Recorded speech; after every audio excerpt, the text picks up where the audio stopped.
60வது சர்க்கம். அங்கதனுடையவும் ஜாம்பவந்தருடையவும் சம்வாதம். வானர சிரேஷ்டருடைய அம்மொழியைக் கேட்டு வாலியின் குமாரன் இப்படி பிரசங்கித்தான். உங்களுக்கு அறிவித்த இந்த காரியம் இப்படி இருக்கையில், ஜாம்பவந்தரை தலைமையாய் உடைய வானர பெரியவர்கள் அனைவரையும் அனுமதிக்கச் செய்து, அந்த ராஜகுமாரர்கள் இருவரையும் வைதேகியோடு கூடவே காண்பதற்கு நியமம் கொள்வோம்.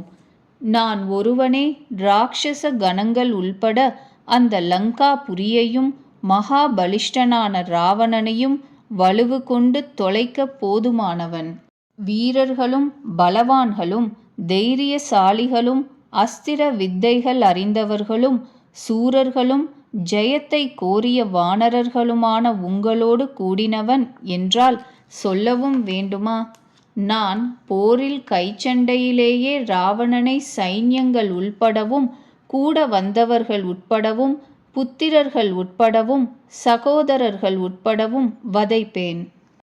நான் பிரம்மாஸ்திரத்தையும் இந்திராஸ்திரத்தையும் ருத்ராஸ்திரத்தையும் வாயவ்யாஸ்திரத்தையும் வாருணாஸ்திரத்தையும் அவ்வாறே இந்திரஜித்தின் போரில் காணவும் முடியாத அந்த அஸ்திரங்களை என்றாலும் அழிப்பேன். அரக்கர்களை கொன்றுவிடுவேன். உங்களுடைய அனுக்ஞை பெற்ற எனது பராக்கிரமும் அவனை அடக்கிவிடும். என்னால் ஓயாது பொழியப்பட்ட ஒப்பற்ற கல்மாரி போரில் தேவர்களையும் கொல்லும். அரக்கர்களான அவர்களை பற்றி கேட்கவும் வேண்டுமோ? சமுத்திரமும் கரையை கடந்து புரளும். மந்தர மலையும் அசைந்தாடும். ஜாம்பவந்தரை யுத்தத்தில் சத்ரு சைன்யம் அசைக்க முடியாது. எல்லா ராட்சச கூட்டங்களுக்கும் முன்னணியாக நிற்பவர்களான அரக்கர்கள் எவர்களோ அவர்களுடைய அழிவிற்கு வானரரும் வீரருமான வாயு குமாரர் ஒருவரே போதுமே. பனசனுடையவும் மகாத்மாவான நீலனுடையவும் தொடையின் வேகத்தால் மந்தர மலையையும் பொடிபடும் போரில் அரக்கர்கள் ஒரு பொருட்டோ? தேவர் அசுரர் யக்ஷர் இவர்களுடன் கூடிய கந்தர்வர்கள் நாகர்கள் பக்ஷிகள் இவர்களுள் மைந்தனோடாவது த்விவிதனோடாவது எதிர்த்து யுத்தம் செய்ய வல்லவன் ஒருவனை சொல்லுங்கள். இவ்விருவர்கள் அஸ்வினி தேவகுமாரர்களாய் மகாபாகர்களான வானரோத்தமர்கள். இவ்விருவர்களுடன் யுத்த களத்தில் எதிர்த்து போர் புரிய வல்லவன் ஒருவனை நான் அறியேன். இவ்விருவர்கள் பிரம்மாவினுடைய வரத்தின் பெருமையால் அதிக கர்வத்தை அடைந்தவர்கள். அமுதத்தை அருந்தினவர்கள். எல்லா வானரர்களிலும் மேலானவர்கள். முன்பு உலகங்களுக்கெல்லாம் பிதாமகர் அஸ்வினி தேவர்களின் கௌரவத்திற்காக இவ்விருவர்களுக்கும் எவராலும் அழிவில்லாமை எனும் இணையில்லா பெருமையை அளித்திருக்கிறாரன்றோ?